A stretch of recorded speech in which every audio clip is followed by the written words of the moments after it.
अस्सलाम वालेकुम friends, welcome back to my channel. मैं हूं फातिमा हाशमी, आपके लिए लेके आई हूं बड़ी ज़बरदस्त सी आज रेसिपी। आपको आज बनाने सिखाऊंगी बड़े ज़बरदस्त से कबाब, जो कि आप लोगों ने ना पहले कभी देखे हैं ना कभी बनाए हैं।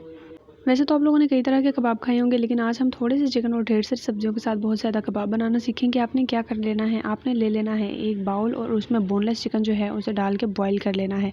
हल्का सा इसमें नमक ऐड कर दीजिएगा अगर आप ऐड करना चाहें तो।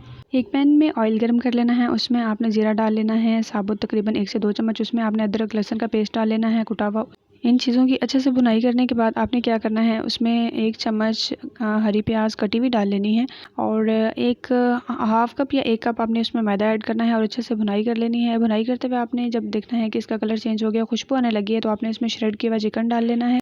चिकन डालने के बाद आपने उसको मटर, उसमें सब्जियां, गाजर वगैरह सारी डाल लेनी है और उसमें मसाले ऐड करने हैं। गरम मसाला, खुशक धनिया ऐड करेंगे। थोड़ी सी हम इसमें नमक की मिकदार बढ़ा देंगे और हम इसमें क्या करेंगे, जो यखनी बची हुई थी उसमें ऐड करके ना अच्छे से इसको गला लेंगे। तकरीबन आधा घंटा इसको छोड़ दें, जब तमाम सब्जियां जो हैं वो गल जाएं और अच्छे से मिक्स हो जाएं, डो की शक्ल बन जाएगी। फिर आपने इसको क्या करना है कि इसको एक बर्तन में आपने निकाल लेना है, इसे ठंडा होने दें। इस तरह से ये डो बन जाएगी। ठंडा हो जाएगा तो आपने इसके छोटे छोटे कबाब बन लेने हैं। फिर आपने क्या करना है कि जिस भी साइज़ में बनाना चाहें उसी साइज़ में आप कबाब बना के रख सकते हैं। थोड़ी देर के लिए इसे फ्रीज़र में रखें। फ्रीज़र में रखने के बाद आपने क्या करना है, एक बाउल में आपने अंडा फेंट लेना है और उसमें आपने इसे डिप करना है। डिप करने के बाद आपने इसे डीप फ्राई कर लेना है। ये आपके ज़बरदस्त से क्रिस्पी से क्रंची से कबाब रेडी हो जाएंगे। आप चाय के साथ सर्व कर सकते हैं, आप चावलों के साथ भी इसे सर्व कर सकते हैं।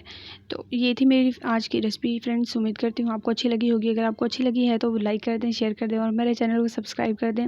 फिर मिलेंगे इंशाल्लाह एक नई वीडियो के साथ। तब तक के लिए अपना ढेर सारा ख्याल रखें, मुझे दुआओं में याद रखिएगा। फ़ी अमानिल्लाह।